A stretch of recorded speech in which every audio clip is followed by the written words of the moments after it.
Welcome back to Illustrator. We were in Illustrator earlier this semester mostly to use the image trace command, and that's how we converted our raster image from Photoshop into a vector file that can be imported into Rhino. And then we use that vector file in Rhino as a 2D base to create 3D models. So now we're going to be using Illustrator in a different capacity, mostly for adding lines, curves, errors, and possibly labels to the diagram base that we created in Photoshop. So let's go to create new here, click on that. And you might not have all these existing templates. Then you will need to just type in the document width and height. And we know that the portfolio layout basically is composed of two 11 by 17 pages that face each other. And on one page, we're going to put our perspective drawing. The other page, we're going to put our diagrams or diagram on it. So we're going to set this diagram file to be 11 by 17. So we want to have the same landscape orientation as the one that we're going to have in design.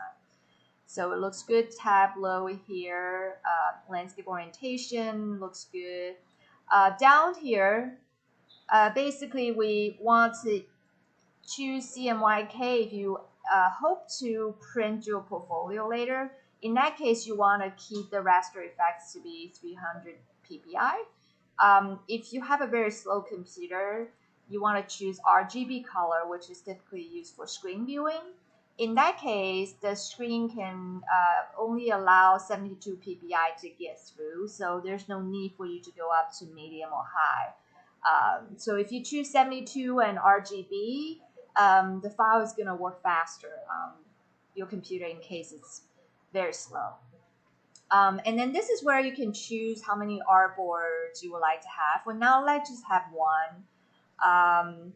Or we can, try two and put two different Photoshop layer comps on two different artboards. But just for learning purposes, we're going to just have one now to avoid confusion. And then let's just click on create.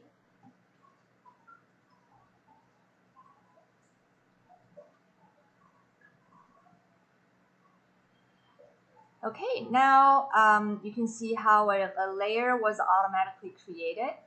And now we're going to go to File and click on Place. And then navigate to our Photoshop file and click on Place. And you can see how you can snap to anywhere on the artboard, and we're just going to drag it to match all the corners. In this case, we did not have the option to choose the layer comp of the Photoshop file we want to bring in. So let's do Control Z and Control Z again. Let's go back to File and Place. We want to make sure that we choose the Photoshop file we want, and then click on the link option and click on the show import options and click on Place. This time around, we're given the option to choose one of the two layer comps that we set up in Photoshop earlier in the last video. So in this case, you can see how the wet background is showing up in the preview. And then if we click on the dark background layer comps, it's showing up in the preview as well. Here we want to choose to keep layer visibility overrides in Illustrator, because this is where we're going to be adding more layers of lines and curves and errors and possibly labels.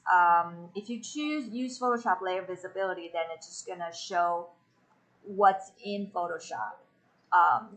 So let's just click on OK here. And then snap to that one corner.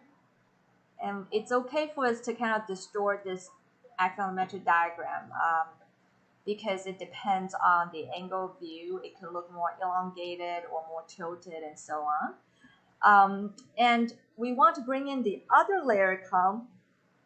If we don't create another layer, then it's just going to get dumped onto the same layer.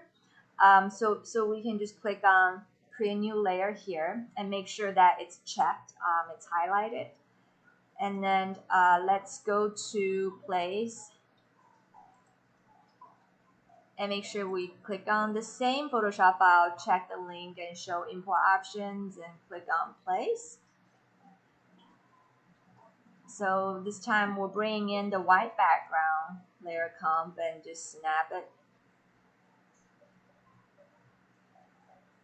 to the corner and drag it all the way.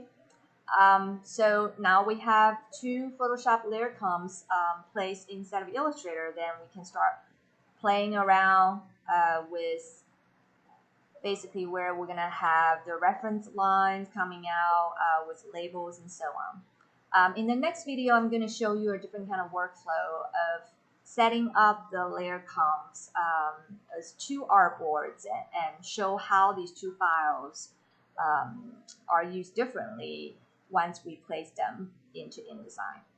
See you in the next video.